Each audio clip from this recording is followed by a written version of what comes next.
Maksudnya bukan satu barang yang cepat kejual. Jadi kemungkinan besar perusahaan itu punya likuiditas yang cukup rendah. Ya, karena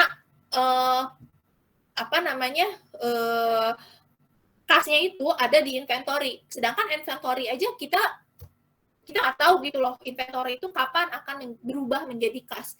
Ya, karena inventory adalah aset yang paling tidak liquid di antara current aset gitu loh. Ya, jelas ya.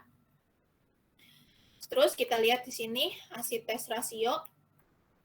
Nih, asset test rasionya adalah current asset dikurangin inventory dibagi current liability. Ya.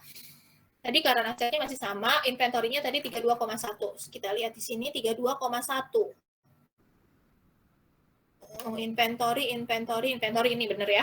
32,1 ini nih, inventory. Ini untuk tahun 2014. Ya. Oke. Ini kita lihat lagi ke bawah, nilainya adalah 0,28. Ya.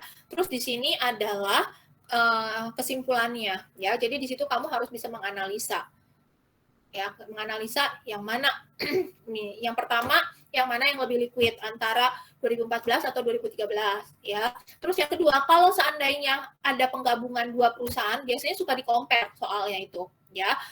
Di-compare antara perusahaan A dan perusahaan B gitu misalnya. Terus kamu disuruh analisa perusahaan mana yang lebih liquid dan kenapa alasannya, misalnya gitu, ya. Itu kamu harus kasih keterangan, ya. Kamu harus ngitung. Jadi jangan males ngitung ya. Yang ini pun sebetulnya kamu harus ngitung dua-duanya, 2014 sama 2013 untuk bandingin, ya. Terus kalau seandainya ada dua perusahaan, berarti kamu harus ngitung lagi per dua perusahaan. Plus, karena kamu harus bandingin antara dua perusahaan dan 2 tahun. Tergantung soalnya gimana. Apakah membandingkan dua perusahaan, apakah membandingkan perusahaan yang sama dengan tahun yang beda. Gitu. Ya. Ini ini dari Excel ya. Lihat contoh 11 ya. Oke, kalau sudah saya lanjut ya supaya lebih cepat. Ya, gimana caranya untuk improve liquidity? Yang pertama adalah kamu harus menjual aset yang tidak terpakai, ya, menjual atau leaseback, ya, sales and leaseback ini.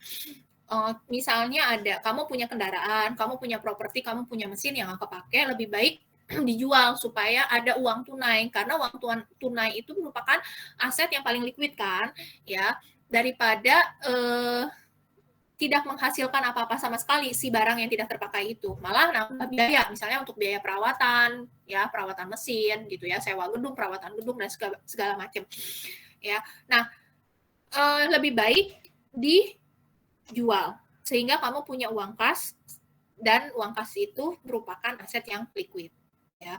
Terus yang kedua, memilih supplier, ya, supplier mana yang bisa memberikan kredit yang lebih lama, ya, sehingga kamu selalu punya uang kas, ya, mengulur pembayaran dulu gitu loh kepada supplier, karena memang mungkin dia punya tenggat waktu yang lebih lama gitu ya, kasih term kreditnya lebih lama, ya. Tapi hati-hati, ini punya resiko. Di sini dibilang punya resiko kalau semakin kamu sering, ya, kecuali kalau dia kasih ya, kalau dia kasih jangka waktu pelunasannya cukup panjang, ya it's okay. Tapi kalau seandainya kamu yang mengajukan, kamu yang minta untuk pembayaran atau masa kreditnya lebih panjang, hati-hati, karena mungkin aja kamu bisa didiskualifikasi sebagai customer dari supplier tersebut, karena bagaimanapun pasti supplier itu pun punya kebutuhan yang sama dengan perusahaan kamu gitu loh.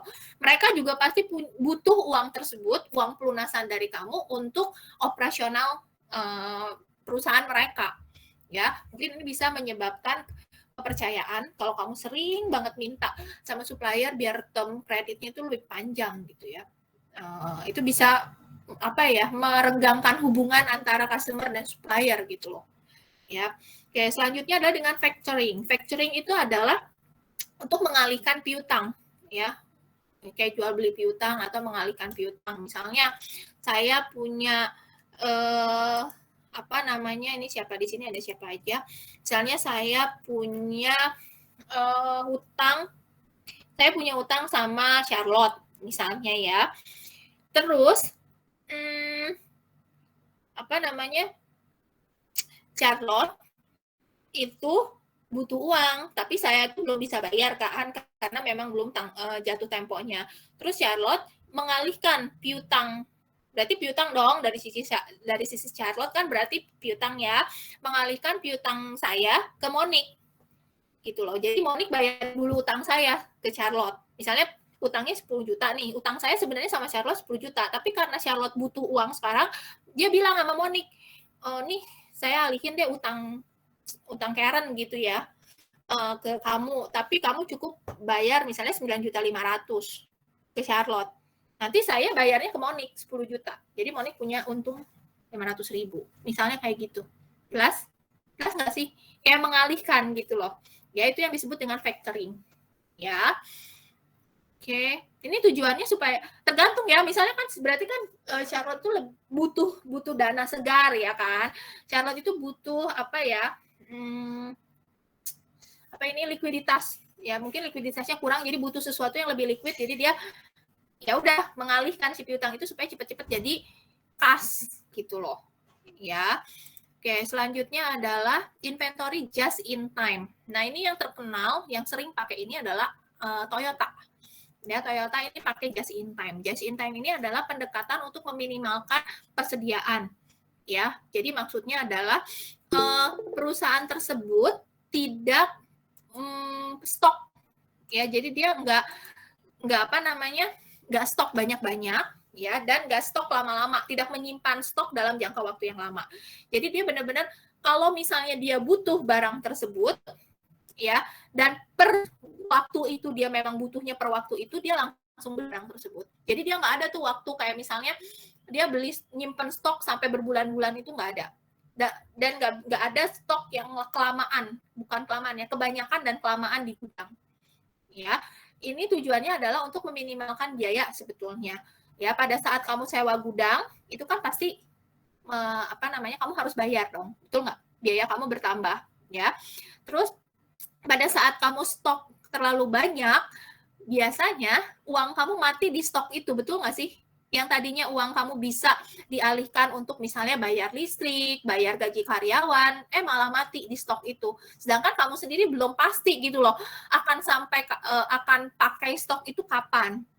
Ya, nah makanya Toyota ini lebih banyak menggunakan just in time, ya, metode just in time, inventory just in time untuk mengurangi penyimpanan stok bahan baku ataupun komponen, ya, untuk mengurangi biaya dan supaya uangnya itu tetap bisa diputar gitu loh, daripada uangnya itu mati di stok. Oke? Ada pertanyaan nggak sampai sini? Jelas? Jelas ya, just in time? Jelas nggak nih? Ini just in time saya baca-baca sendiri loh. Serius. Dari pas belajar apa ya? Soalnya waktu kuliah kalau nggak salah saya nggak diajarin just in time. Ini saya benar-benar belajar sendiri, terus cari-cari contohnya kayak gimana. Makanya saya bisa cerita gitu loh, bisa cerita sama kalian. Oke, just in time tuh kayak gini. Oke, ada pertanyaan nggak just in time? Nggak ada. Sisanya kamu boleh merangkai pakai bahasa kamu sendiri ya. Yang penting intinya, artinya ini tersampaikan gitu loh. Oke, next. Udah nih, ini udah selesai ya. Jadi gimana caranya improve liquidity? Yang pertama, menjual aset yang nggak diperlukan. Udah gitu, memilih supplier atau bernegosiasi dengan supplier supaya diberikan credit term yang lebih panjang. Ya, selanjutnya adalah bisa dengan factoring, dan yang terakhir adalah dengan memanage inventory just in time. Ya, menggunakan just in time inventory ya, supaya nggak kebanyakan stok ya. Nah, sekarang apa itu yang disebut dengan working capital ya? Apa yang disebut dengan working capital? Working capital itu adalah modal kerja. Jadi semua biaya ya yang diperlukan untuk modal kerja. Jadi buat mengerjakan pekerjaan operasional sehari-hari ya, entah itu untuk kegiatan kayak misalnya bayar listrik lah, bayar air lah gitu, maupun produksi. Ya, pokoknya semua modal yang digunakan untuk operasional. Ya, operasional suatu perusahaan. Baik produksi maupun operasional perusahaan sehari-hari. Apa ya namanya ya? Saya bingung. Pokoknya kayak gitu ya, bayar telepon dan segala macam itu masuk ke working capital, ya. Juga termasuk beli barang, beli bahan baku kayak gitu ya. Itu termasuk working capital juga. Ya, makanya di sini bilang sebuah perusahaan membutuhkan modal kerja untuk membayar pengeluaran seperti upah, biaya listrik, air, gas, ya bahkan sampai kepada membeli komponen untuk membuat suatu produk. Jadi beli bahan baku. Ya, nah biasanya modal kerja bisnis ini dihitung setelah kamu melunasi hutang kamu. Kalau misalnya ada kewajiban yang setiap bulannya harus kamu bayarkan reguler, itu dibayarin dulu, sisanya itu kamu baru perhitungkan untuk working capital. Ya, makanya di sini modal kerja bisnis adalah jumlah yang tersisa setelah semua hutang lancar telah dibayar, di mana jadi unsur dalam working capital itu adalah menganggap aset perusahaan yang relatif liquid yang dapat dengan mudah diubah menjadi uang tunai. Ya, jadi yang dianggap working capital itu adalah semua aset perusahaan ya yang bisa cepat diubah menjadi uang tunai. Ya, misalnya uang tunai itu sendiri ya atau persediaan, sebenarnya persediaan di sini agak rancu ya. Persediaan kan makanya dibilang apa namanya yang paling tidak liquid sebetulnya. Ya, tapi kalau dimasukin ke aset ya dia masukkan fixed aset gitu loh. Dia masuknya current aset, tapi di antara current aset yang paling tidak liquid itu adalah persediaan. Ya. Terus uang yang terutang dari debitur yang telah membeli barang atau jasa. Oke. Ini piutang ya maksudnya ya. Jadi uang tunai, piutang, juga persediaan. Itu dianggap adalah aset yang lebih mudah dilikuidin dibanding dengan fixed asset. Sebenarnya di sini intinya itu dibandingkan dengan fixed asset. Kalau misalnya mobil kan mungkin agak susah untuk dijual gitu ya. Kamu butuh waktu untuk menjadikan itu sebagai uang, ya kan? Terus kalau kamu mau jual gedung itu kan juga susah kan. Makanya dianggap itu tidak liquid. Ya. Tapi sekali lagi persediaan itu adalah yang paling tidak liquid di antara current asset. Oke. Ya.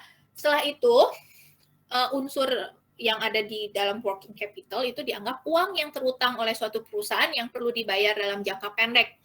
Ya, jadi di working capital itu harus juga memperhitungkan kalau seandainya perusahaan punya utang, ya, entah itu ke supplier, entah itu pada kreditur manapun, ya, atau mungkin kepada pemerintah lewat hutang pajak maupun kepada pemegang saham karena belum bagi dividen misalnya. Itu juga harus diperhitungkan pada saat menghitung working capital. Ya, karena ke pihak-pihak inilah justru yang harus kewajibannya harus harus dipenuhi dulu gitu loh. Ya. Makanya tadi kan dibilang ini kan di sini kan ya setelah semua hutang lancar dibayar. Itu loh. Ya. Oke, itu yang disebut dengan working capital. Oke. Nah, di sini ada rumusnya juga. Working capital itu current asset dikurangi current liability. Jadi itu porsi yang bisa dianggap sebagai working capital. Ya. Oke, sampai sini ada pertanyaan atau enggak? Enggak ya? Cukup jelas ya? Next. Oke. Ya, nah, kenapa sih orang kok ngitung gitu ya, perusahaan kok ngitung working capital? Karena di working capital itu bisa dilihat ya, bisa dilihat, ini bisa dianggap sebagai sinyal gitu ya, ini perusahaannya berada dalam masalah atau enggak gitu loh ya. Kalau misalnya tingkat modal kerjanya rendah, kemungkinan besar perusahaan tersebut berada dalam masalah. Jadi maksudnya nggak kuat gitu loh ya, terancam bangkrut deh gitu ya. Jadi di situ bisa kenapa orang menghitung working capital untuk melihat gimana tingkat modal kerja perusahaan. Kalau seandainya tingkat modal kerjanya rendah, berarti harus siap-siap nih ya, berarti kan perusahaan itu nggak punya dana segar untuk operasional. Kan working capital itu kan dipakai untuk operasional perusahaan kan. Kalau working capitalnya rendah, kemungkinan besar dia akan susah, ya, akan susah membiayai kegiatan sehari-hari, memproduksi gitu ya, bayar-bayar upah dan segala macam itu susah. Ya, makanya di sini sebenarnya sebagai alat bantu gitu ya untuk mendeteksi apakah perusahaan ini sehat atau enggak, ya. Itu tujuan dari perhitungan working capital. Ya.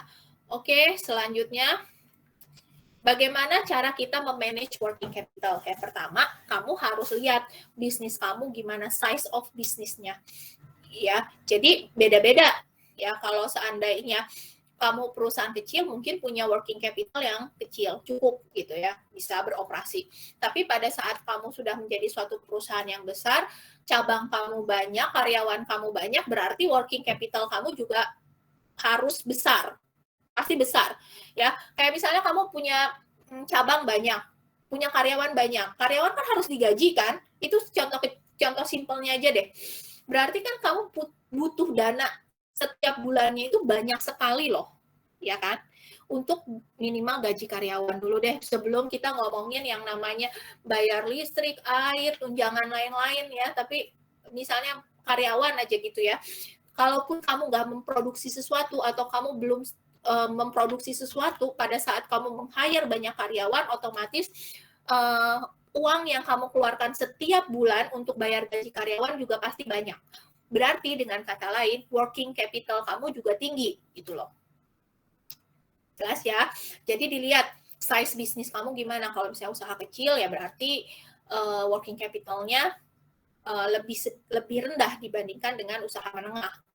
Ya, kenapa? Karena memang dari usaha kecil mungkin karyawannya juga sedikit, ya, berarti masih sedikit biaya yang harus dia keluarkan setiap bulan gitu. Ya. Terus selanjutnya adalah tingkat persediaan. Ya. Setiap jenis bisnis, industri yang berbeda pasti punya kebutuhan persediaan yang berbeda. Ya, misalnya untuk perusahaan retail ya atau pengecer itu pasti harus punya stok yang banyak.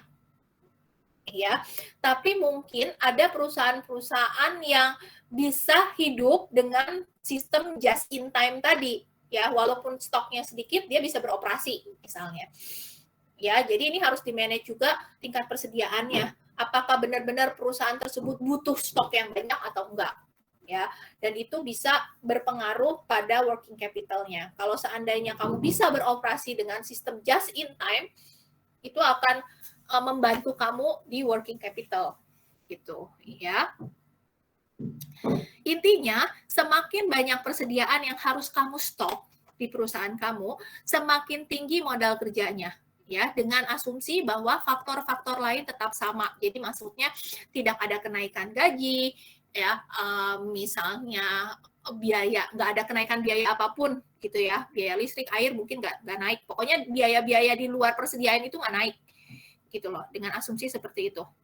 Ya, jadi intinya semakin banyak persediaan yang dibutuhkan oleh perusahaan, berarti semakin tinggi modal kerjanya. Oke, ini makanya saya kasih warna yang berbeda.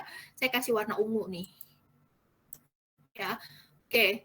Selanjutnya adalah debtors and creditor. Ya, biasanya nih perusahaan itu kira-kira perlu 2 kali jumlah current asetnya sebagai penjamin kewajiban lancarnya. Ya, ini buat ngitung CR ya, current ratio ya, agar perusahaan dapat beroperasi dengan aman. Ya, terus di sini ini penting banget pada saat kamu harus pikirin gitu loh ya.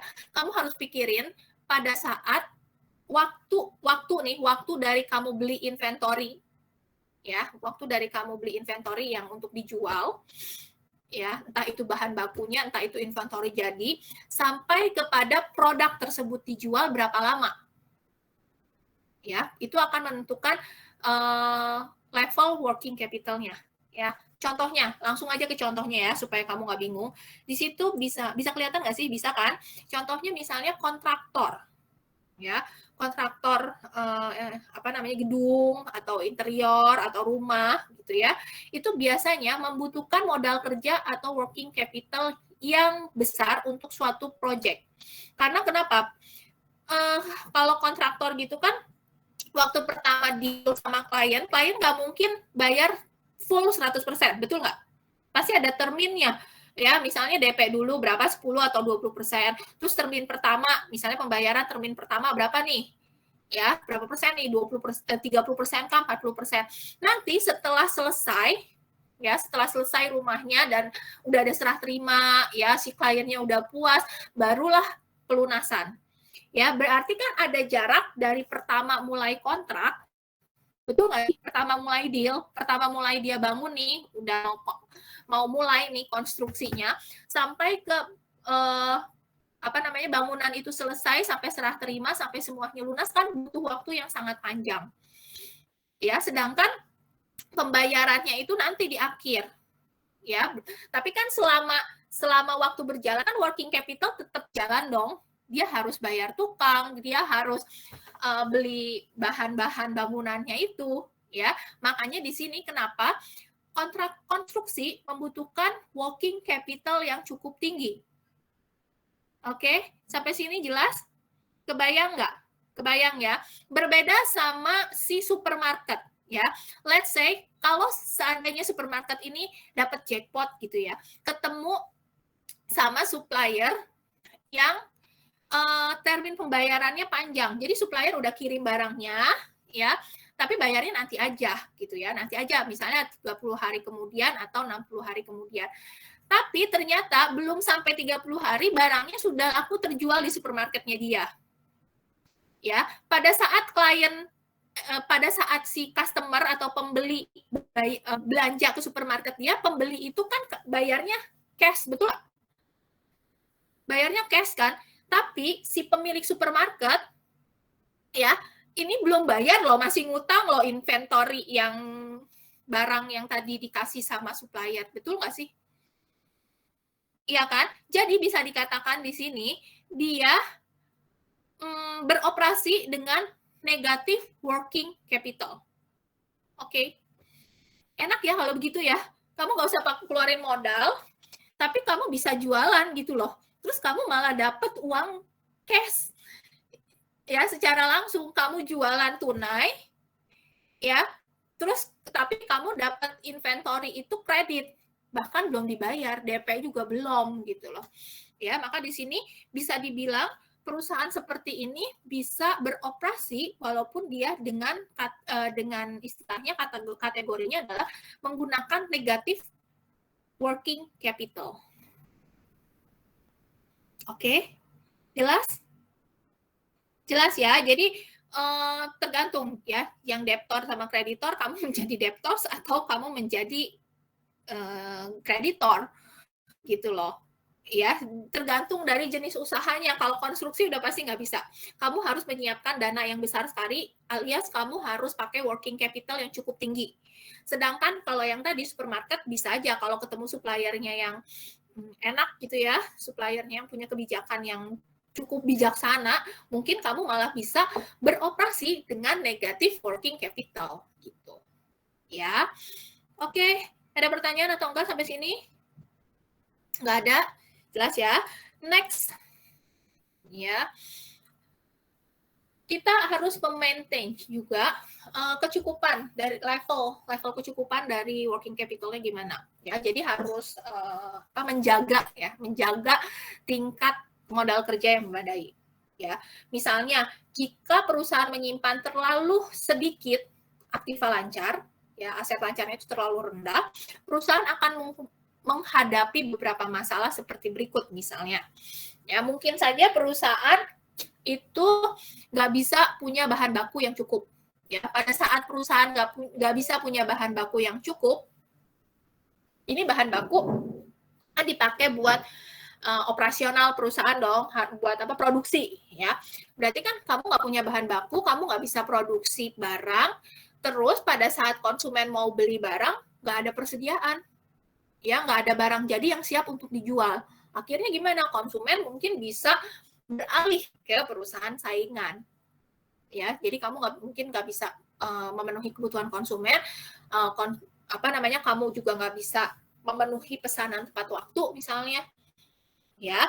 Ini justru akan merugikan perusahaan, ya. Kalau misalnya kamu nggak punya ini ya, kamu terlalu sedikit, ya, kamu terlalu menyimpan terlalu sedikit aktiva lancar. Aktiva lancar kan banyak ya, tadi ada piutang, ada persediaan, terus ada cash juga, ya.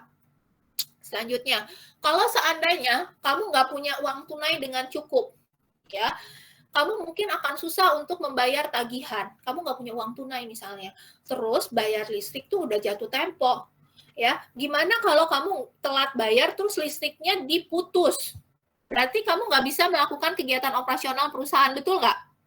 Terhambat lagi. Ya. Terus kalau misalnya kamu terlalu banyak pinjam uang kepada kreditur. Ya, terlalu banyak minjem uang kepada kreditur, akhirnya kamu terlilit hutang. Ya, pada saat perusahaan terlilit hutang pasti pasti akan terganggu gitu loh, untuk maintain kas-nya itu pasti terganggu. Ya, jadi harus bayarin utang terus, sedangkan kegiatan operasional kan harus tetap jalan misalnya. Iya, ini beberapa hal yang mungkin terjadi kalau seandainya kamu terlalu sedikit punya uang kas. Ya, jadi harus di-maintain memang uang kasnya itu yang jangan sampai terlalu sedikit, tapi jangan sampai terlalu banyak kas juga di perusahaan gitu loh. Ya. Oke. Nih, kamu lihat di sini. Kalau seandainya sebaliknya ya, ini kondisi sebaliknya. Kalau seandainya perusahaan ya terlalu banyak modal kerja, ya terlalu modal kerja, terlalu banyak aset, ya. Contohnya, misalnya kalau persediaan kamu terlalu banyak, ya tadi saya udah bilang pada saat kamu punya persediaan berarti kamu harus sudah punya tempat untuk taruh persediaan itu, ya. Pada saat kamu menyiapkan gudang atau tempat untuk menaruh persediaan itu, berarti kamu harus sudah siap untuk menyewa tempat, mengeluarkan uang untuk membayar sewa tempat tersebut, ya. Entah itu biaya sewanya, entah itu mungkin biaya listrik, biaya pemeliharaan gudangnya, ya, itu harus dipikirkan.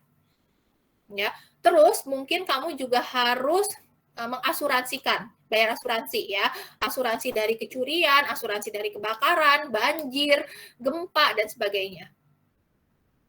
Jadi dengan kata lain, itu menimbulkan biaya. Ya. Terus yang kedua, pada saat kamu terlalu banyak nyimpen persediaan, yang tadi saya bilang, akan ada uang mati di dalam persediaan itu. Sedangkan kalian nggak tahu persediaan itu bakalan terjual kapan, atau mungkin komponen atau bahan baku itu bakalan terpakai kapan, nggak tahu. Ya. Jadi ada uang mati di situ. Ya. Padahal uang itu mungkin bisa dialokasikan untuk kebutuhan lain, misalnya bayar listrik, bayar air, bayar gaji karyawan dan sebagainya. Jelas ya? Atau mungkin uang yang tadinya harusnya uang yang sudah dibeliin persediaan itu yang jadi uang mati itu mungkin bisa diinvest atau ditaruh di bank ya. Misalnya deposito, jadi kalian dapat bunga deposito, misalnya seperti itu. Ya, jadi ini adalah masalah gitu ya. Masalah kalau seandainya kamu juga terlalu banyak modal kerja. Ya, kamu terlalu banyak menggunakan modal kerja. Kalau tadi kekurangannya ya, kalau kamu kurang modal kerja, kamu akibatnya akan apa? Kalau ini kalau kelebihan modal kerja. Ya. Oke, selanjutnya. Nah, ini. Ya. Kelebihan uang tunai juga bisa menyebabkan masalah karena uang tunai tidak memberikan bunga. Ya, kalau seandainya uang tunai itu dialokasikan untuk hal lain, ya kayak misalnya didepositoin atau misalnya diinvestasikan di dalam hal lain, mungkin kamu bisa mendapatkan bunga dari situ. Ya, berarti kan kamu punya pendapatan pasif gitu loh. ya, dibandingkan kamu nyimpan uang tunai doang gitu ya, benar-benar disimpan gitu di laci gitu ya, di kantor, atau disimpan di bank doang gitu sebagai bentuk tabungan bukan investasi, itu akan terasa rugi gitu loh. Padahal ada kesempatan lain untuk mendapatkan passive income gitu ya. Oke, sampai sini ada pertanyaan atau enggak? Ada? Nggak ada? Nggak ada ya. Oke, kalau nggak ada kita lanjut, kita ke apa pentingnya kas.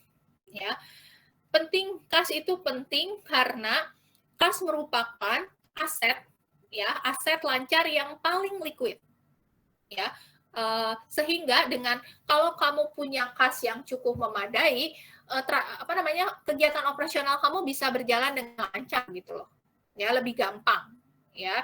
Nah, uang tunai juga memang merupakan bagian dari modal kerja ya, tapi bukan modal kerja secara keseluruhan. Karena tadi ya modal kerja itu bisa persediaan juga termasuk modal kerja gitu ya, piutang juga termasuk modal kerja. Kalau kamu itu kan piutang pasti ada transaksi jual beli kan, berarti kan itu berhubungan juga dengan modal kerja gitu ya. Akan tetapi tanpa uang tunai sudah pasti perusahaan susah untuk beroperasi ya. Ada sebetulnya beberapa kegagalan yang menyebabkan perusahaan itu alasan kenapa perusahaan itu gagal, kenapa perusahaan itu bangkrut ya. Karena dia tidak bisa mengelola sebetulnya lainnya ya. Misalnya dia nggak bisa mengelola cash flow ya. Terus udah gitu mungkin dia terlalu banyak investasi ya, terlibat dalam investasi yang tidak menguntungkan gitu ya. Itu bisa mempengaruhi banyaknya uang tunai kamu juga ya. Tadi kan udah dibahas ya, kelebihan beli barang terlalu banyak dan sebagainya ya. Tapi yang di sini dibilang kas merupakan sesuatu yang penting ya. Makanya kenapa di sini ada yang namanya current ratio ya, terus asset test ratio ya. Sebenarnya ini untuk melihat gitu loh, untuk melihat apa yang bisa bikin gagal.